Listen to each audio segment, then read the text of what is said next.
తొలుత అవిఘ్నమస్తనుచు ధూర్జటి నందన నీకు మ్రొక్కెదను.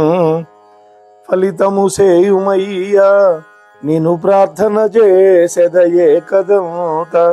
నా వలపల్లి చేతి కంఠమున వాక్కున నెప్పుడు పాయకుండు మీ తలపున నిన్ను వేడెదను. నా తలపున నిన్ను వేడెదను దైవగణాధిపలోకనాయక. శ్రీమాత్రే నమః. శివాయ గురవే నమః. శ్రీకృష్ణ పరబ్రహ్మణే నమః. శ్రీరామాయ నమః.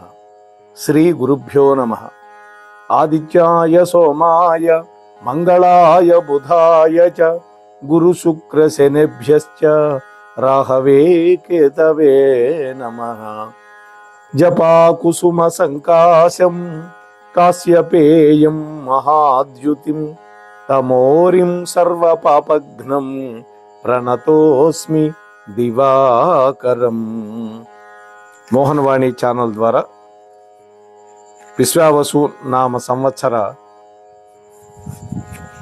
పంచాంగ శ్రవణాన్ని రెండో భాగం శ్రవణం చేస్తున్న మీ అందరికీ ముందుగా నా యొక్క సాధువాదాలు. మొదటి భాగంలో మనం గ్రహణాల వరకు చెప్పుకున్నాం.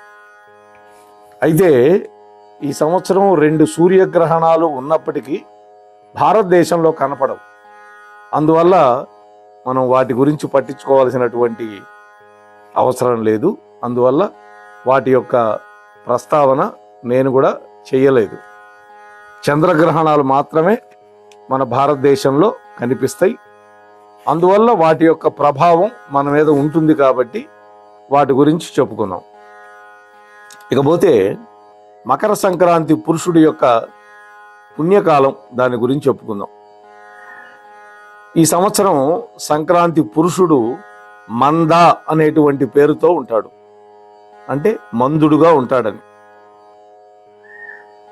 వరాహ వాహనం మీద వస్తాడు. 14/1/2026 రాత్రి 8:43 సూర్యుడు మకర రాశిలో ప్రవేశిస్తాడు. రాత్రి ప్రవేశం కాబట్టి 15వ తేదీ సంక్రాంతి పండగ గురువారం. అయితే మకర సంక్రాంతి ఉదయం నుండి మధ్యాహ్నం 1 గంట వరకు పుణ్యకాలం ఉంటుంది. అయితే ఈ సంక్రాంతి పురుషుడు మంద అనేటువంటి పేరుతో ఉంటాడు కాబట్టి రాజులకు అరిష్టం. రాజులంటే పరిపాలకులు. కుంకుమతో స్నానం చేయటం వల్ల రాజులకు అరిష్టం ఉంటుంది. విచిత్రమైన వస్త్రం ధరించాడు, దానివల్ల శుభం. కస్తూరి గంధంతో ఉండటం వల్ల యుద్ధ భయం. కమల పుష్పం ధరించడం వల్ల కీర్తి పెరుగుతుంది.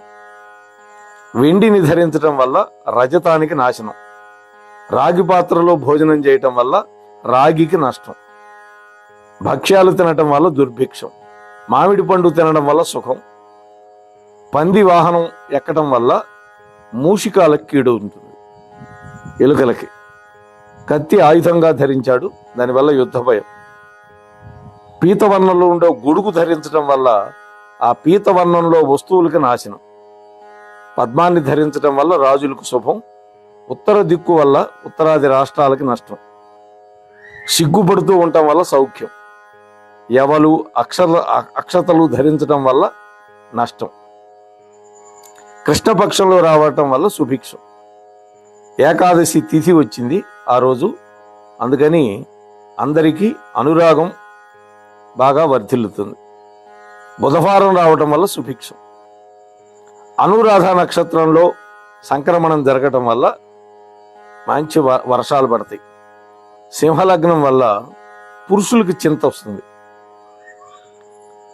తర్వాత ఈ సంక్రాంతి పురుషుడు 8 విశాలమైన నేత్రాలు, 8 వ్రేలాడే కనుబొమ్మలు, 4 పొడవైనటువంటి ముక్కులు, 8 భుజాలు, 4 ముఖాలు, 8 చెవులు కలిగి 100 యోజనాల ఎత్తు, 12 యోజనాల వెడల్పు కలిగి ఉంటాడు. ఈ సంక్రాంతి పుణ్యకాలం చాలా ముఖ్యమైంది. తప్పకుండా ఆ రోజున పితృదేవతలకి తర్పణాలు, అలాగే దాన ధర్మాలు చేసుకుంటే మంచిది. ఇకపోతే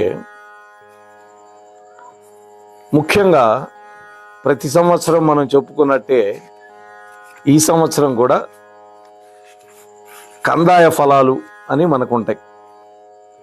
వాటిని కూడా ఒక్కసారి మనం స్మరించుకుందాం. 12 రాసుల వారికి ఆదాయ వ్యయాలు, రాజపూజ్యం, రాజ్య అవమానాలు చెప్పుకుందాం. మొదటి 2 అంకెలు ఆదాయం వ్యయం, తర్వాత చెప్పే 2 అంకెలు రాజపూజ్యం, అవమానం. మేషరాశి వాళ్ళకి 2, 14, 5, 7 అంటే 2 ఆదాయం, 14 వ్యయం అని, 5 రాజపూజ్యం అని, 7 అవమానం అని అర్థం చేసుకోండి. ప్రతిదానికి చెప్పడం కుదరదు, అందువల్ల మీరు మొదటి 2 అంకెలు ఆదాయ వ్యయాలు, తర్వాత చెప్పే 2 అంకెలు రాజపూజ్యం, అవమానం. వృషభం 11, 5, 1, 3. మిథునం 14, 2, 4, 3. కర్కాటకం 8, 2, 7, 3. సింహరాశి వాళ్ళకి 11, 11 ఆదాయ వ్యయాలు సమానం, 3, 6. కన్యారాశి వాళ్ళకి 14, 2, 6, 6. తులారాశి వాళ్ళకి 11, 5, 2, 2. వృశ్చికం 2, 14, 5, 2. ధనస్సు వాళ్ళకి 5, 5, 1, 5. మకరం 8, 14, 4, 5. కుంభం వాళ్ళకి 8, 14, 7, 5. మీనరాశి వాళ్ళకి 5, 5 ఆదాయ వ్యయాలు సమానం, రాజపూజ్యం 3, అవమానం 1. ఇకపోతే 27 నక్షత్రాల వాళ్ళకి కందాయ ఫలితాలు. ఇందులో ఒక్కొక్క అంకె 4 నెలలకు చొప్పున వర్తిస్తుంది. ఈ 3 కందాయాలలో మొదటి 0 ఉంటే భయం, మధ్యలో 0 ఉంటే రుణబాధ, అవమానం, చివర గనక 0 ఉంటే ధన నష్టం, శత్రుభయం. అలాగే బేసి సంఖ్యలు ఉంటే ధనలాభం, సమసంఖ్యలు ఉంటే సమఫలం. 0 వల్ల శూన్య ఫలితం మాత్రమే ఉంటుంది. ఇది గుర్తుపెట్టుకోండి.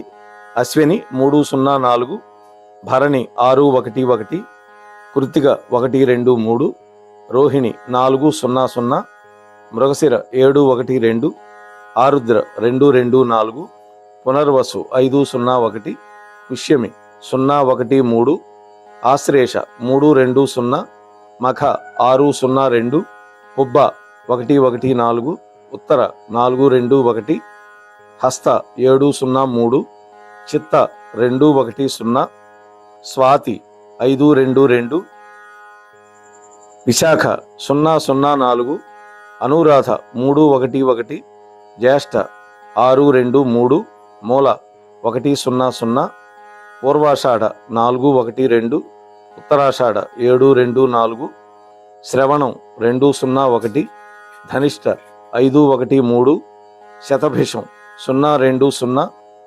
పూర్వాభాద్ర 3, 0, 2, ఉత్తరాభాద్ర 6, 1, 4, రేవతి 1, 2, 1.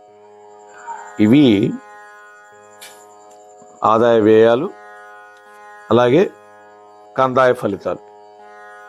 ఇకపోతే ఈ సంవత్సర ఫలితం స్థూలంగా చూద్దాం.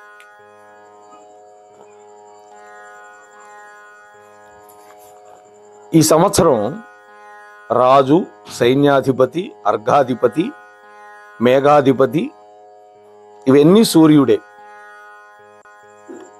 అంటే రాజు ఆయనే, సైన్యాధ్యక్షుడు ఆయనే, అర్ఘాధిపతి ఆయనే, మేఘాధిపతి ఆయనే, మొత్తం సూర్యుడే. మంత్రి చంద్రుడు, సస్యాధిపతి గురుగ్రహం, ధాన్యాధిపతి కుజుడు, రసాధిపతి శనేశ్వరుడు, అలాగే నీరసాధిపతి బుధుడు. ఈ నవనాయకుల్లో పాపులకి 5 ఆధిపత్యాలు, శుభులకి 4 ఆధిపత్యాలు రావడం వల్ల దేశంలో, రాష్ట్రంలో పరిపాలన సజావుగా సాగదు. ప్రతిరోజు కూడా పాలకులకు ఏదో ఒక కొత్త సమస్య వచ్చి పడుతూ ఉంటుంది. సంక్షేమ పథకాలు అమలు చేయలేక ప్రజలలో తీవ్ర వ్యతిరేకత వస్తుంది. దీనికి కారణం అప్పులే. గత ప్రభుత్వమే ఎక్కువ అప్పులు చేయటం వల్ల వీళ్ళు మరింత అప్పులు చేయాల్సి వస్తుంది. ఈ సంక్షేమ పథకాలు ఇవ్వడానికి.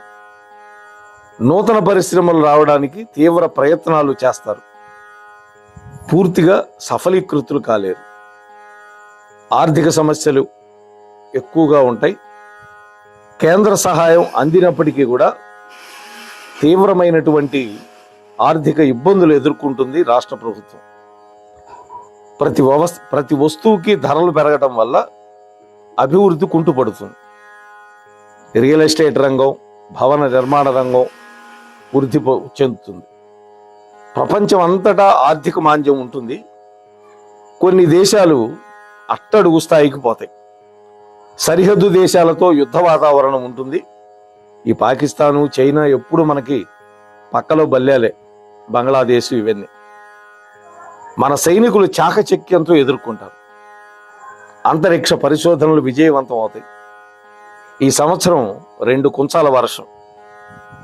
దేశంలో, రాష్ట్రంలో మంచి వర్షాలు కురుస్తాయి. సగటు వర్షపాతం నమోదవుతుంది. కొన్ని మండలాల్లో అధిక వృష్టి, కొన్ని మండలాల్లో అనావృష్టి.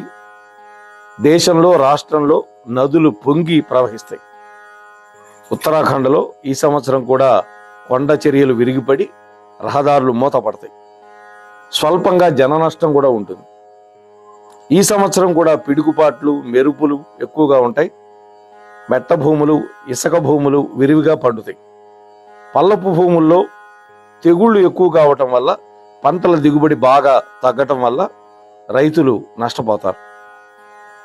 ఈ సంవత్సరం మిర్చి, పొగాకు, పత్తి, పూల రకాలు, గోధుమలు, పసుపు, కంద, మినుములు, పెసలు, కందులు, బొబ్బర్లు, ఆవాలు, ధనియాలు, తృణధాన్యాలు, వీటి పంటల దిగుబడి బాగుంటుంది.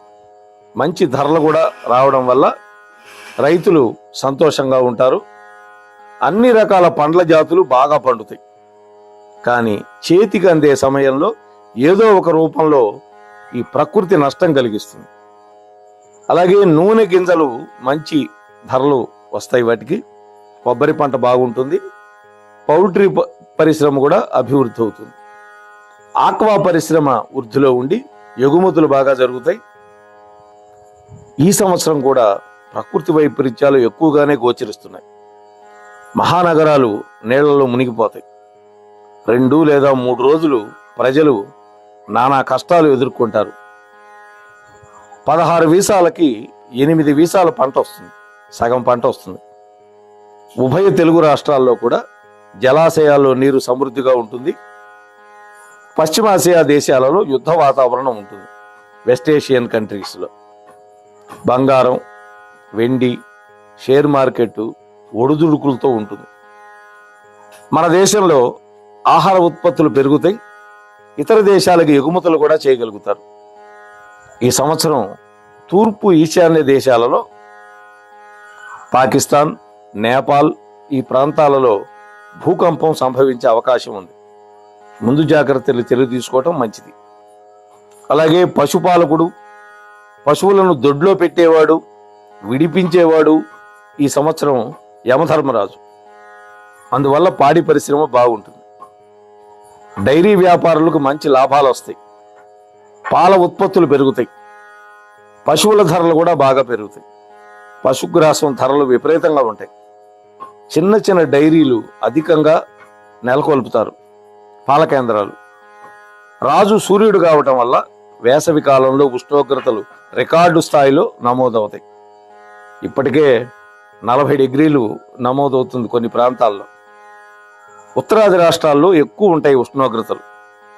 దానివల్ల ప్రజలు తీవ్ర ఇబ్బందులు పడతారు. చైత్రమాసంలోనే తొలకరి వానలు మొదలవుతాయి. కృత్తిక, రోహిణి, కార్తెలు ఎండలు మండిపోయే అవకాశం కనిపిస్తోంది. ఇకపోతే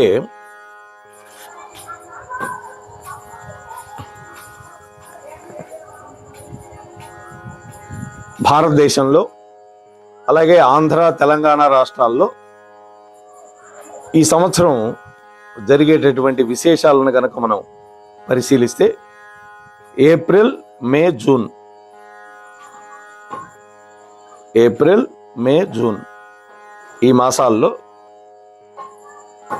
చతుర్గ్రహ కూటమి ఏర్పడుతున్నది. మే 16 నుండి జూన్ 4 వరకు కాలసర్ప యోగం ఉంది. ఇతర గ్రహాల వల్ల కూడా పరిపాలన సజావుగా జరిగేటట్టు కనపట్టాల. పాలకులకు ప్రతిరోజు ఏదో ఒక సమస్య వేధిస్తూ ఉంటుంది. వేసవి కాలం కావటం వల్ల ఎండలు మాత్రం రికార్డు స్థాయిలో ఉంటాయి. రాజస్థాన్లో అయితే అత్యధిక ఉష్ణోగ్రతలు నమోదవుతాయి. ఈ సమయంలో వాహన ప్రమాదాలు కూడా ఎక్కువ జరుగుతాయి, అగ్ని ప్రమాదాలు కూడా ఎక్కువ ఉంటాయి. దానివల్ల ప్రాణ నష్టం, ఆస్తి నష్టం ఎక్కువగా ఉంటుంది. ఒక రాష్ట్రంలో అయితే ప్రభుత్వం కూడా పడిపోయే అవకాశం కనపడుతుంది. కేంద్రంలో మంత్రివర్గంలో మార్పులు అనివార్యం అవుతుంది. అధికార పక్షం వాళ్ళకి, ప్రతిపక్షం వాళ్ళకి మాటల యుద్ధం జరుగుతూ ఉంటుంది. ప్రభుత్వ నిర్ణయాలు ఒక వర్గం వాళ్ళు వ్యతిరేకిస్తారు. అందువల్ల సమ్మెలు జరుగుతాయి, ఉగ్రవాద చర్యలు పెరుగుతాయి. సరిహద్దు ప్రాంతాలైనటువంటి చైనా, పాకిస్తాన్ వాళ్ళు దురాక్రమణకు పాల్పడతారు. అయితే మన సైన్యం చాలా చాకచక్యంతో యుద్ధ వ్యూహాలలో వాటిని తిప్పికొట్టి అంతర్జాతీయ వేదికల్లో కూడా మనం విజయం సాధిస్తాం. అలాగే మృగశిర కార్తీ ఈసారి విశాఖ నక్షత్రంలో ప్రారంభం అవుతుంది. దానివల్ల నైరుతి ఋతుపవనాలు సకాలంలో ప్రవేశిస్తాయి దేశంలోకి. కానీ వర్షాలు కురియడం మాత్రం కొద్దిగా ఆలస్యం అవుతుంది. ముస్లిం దేశాల్లో బాంబు పేలుళ్లు జరుగుతాయి. దానివల్ల జన నష్టం ఉంటుంది. పశ్చిమాసియా దేశాల్లో యుద్ధ వాతావరణం ఉంటుంది. సినీ పరిశ్రమ ఈ 3 మాసాలు బాగుంటుంది. ఒక సినిమా మంచి హిట్ సాధిస్తుంది. ఉత్తరాది వాళ్ళందరూ కూడా ఎక్కువ మంది కొండ చర్యలు విరిగిపట్టడం వల్ల, రహదారులు మూతపట్టడం వల్ల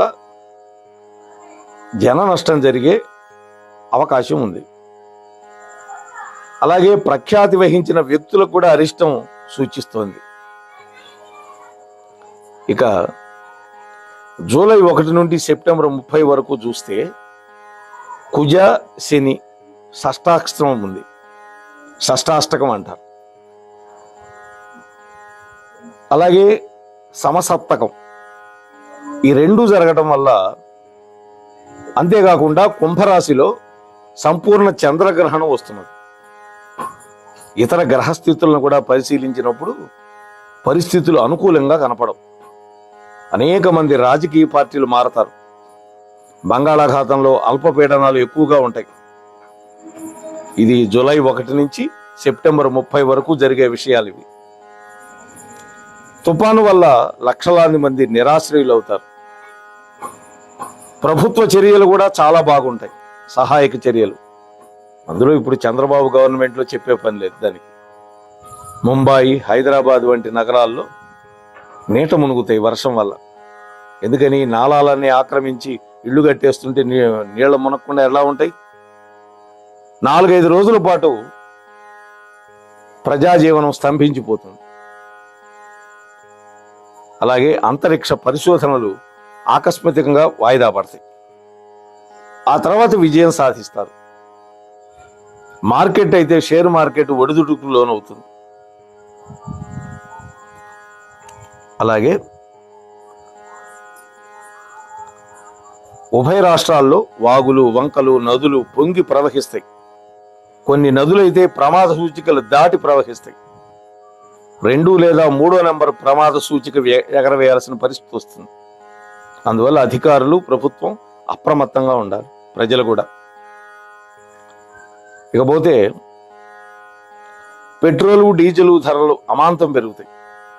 ద్రవ్యోల్బణం పెరుగుతుంది. రూపాయి విలువ హెచ్చు తగ్గులకు లోనవుతుంది. రాజకీయ కురువృత్తులకు అరిష్టం, విహారయాత్రల్లో అపశృతులు, ప్రమాదాలు, అగ్ని ప్రమాదాలు, రైలు లేదా విమాన బస్సు ప్రమాదాలు జరిగి కొంత జన నష్టం జరగచ్చు. ఇకపోతే అక్టోబర్ 1 నుండి డిసెంబర్ 31 వరకు, అక్టోబరు, నవంబర్, డిసెంబర్ 3 నెలలు. ఈ సమయంలో గురు, రాహు గ్రహాలకి షష్టాష్టకం. అంటే ఒకళ్ళు 6వ ఇంట్లో ఉంటే ఒకళ్ళు 8వ ఇంట్లో ఉంటారు. దీన్ని షష్టాష్టకం అంటారు. అలాగే శని కుజులకు కూడా షష్టాష్టకమే. అందువల్ల పరిస్థితులు అంతగా అనుకూలించవు. ఒక రాష్ట్రంలో అయితే ముఖ్యమంత్రి మార్పు కూడా అనివార్యమవుతుంది. బంగాళాఖాతంలో అల్పపీడనం ఏర్పడుతుంది. అది తుఫానుగా మారుతుంది. ఒరిస్సా, పశ్చిమ బెంగాల్ రాష్ట్రాలకు ఎక్కువ నష్టం. మన రాష్ట్రానికి అంతగా ఉండదు. ప్రపంచ దేశాల్లో యుద్ధ వాతావరణం ఉంటుంది. మత ఘర్షణలు ఎక్కువ అవుతాయి. కొన్ని ప్రాంతాల్లో కర్ఫ్యూ కూడా పెడతారు. దేవాలయాల్లో అపరిస్థితులు వస్తాయి. కొన్ని పనులు వివాదాస్పదం అవుతాయి. ఇదే సమయంలో అగ్ని ప్రమాదాలు, వాహన ప్రమాదాలు ఎక్కువ జరుగుతాయి. కొండ చర్యలు విరిగిపడతాయి. నిర్మాణంలో ఉన్నటువంటి వంతెనలు కానీ భవనాలు కానీ కూలిపోవచ్చు. దీపావళి సమయంలో 2 లేదా 3 రోజులు ముసురు ఉంటుంది. ఈసారి ఉత్తరాదిలో ఒక హిందీ సినిమా మంచి విజయం సాధిస్తుంది. ఆ తర్వాత చొరబాట్లు ఎక్కువ అవుతాయి దేశంలోకి. ఇన్ఫిల్ట్రేషన్ అంటాం. సైన్యం కవ్వింపు చర్యలకు దిగుతారు. విద్యార్థులు, డాక్టర్లు సమ్మెలకు పాల్పడతారు. సంక్షేమ పథకాల అమలుకి పాలకులు తీవ్రమైన కృషి చేస్తారు. కానీ వ్యతిరేకత ఎక్కువ అవుతుంది. క్రీడా రంగంలో మంచి విజయాలు ఉన్నాయి. మంత్రివర్గంలో మార్పులు ఉన్నాయి. రాష్ట్రంలో ఒక ముఖ్య నాయకుని మీద కోర్టు తీర్పులు వ్యతిరేకంగా రావడం వల్ల ఆందోళన రేకెత్తుతుంది. కేరళ, తమిళనాడు ఈ 2 రాష్ట్రాల్లో విస్తారంగా వర్షాలు కురవడం వల్ల ప్రజాజీవనం స్తంభించిపోతుంది. పొగమంచు ఎక్కువగా ఉండడం వల్ల ఉత్తరాది రాష్ట్రాల్లో రహదారులు కూడా మూతపడే పరిస్థితి వస్తుంది. ఇక జనవరి 1 నుంచి మార్చి 20 వరకు, మార్చి 20 తోటి ఈ సంవత్సరం పూర్తయిపోతుంది. ఈ సమయంలో ధనుస్సు, మకర, కుంభరాశుల్లో చతుర్గ్రహ కూటమి ఏర్పడుతుంది. శని రాహువుల యొక్క కలయిక వల్ల ఉష్ణోగ్రతలు పడిపోతాయి.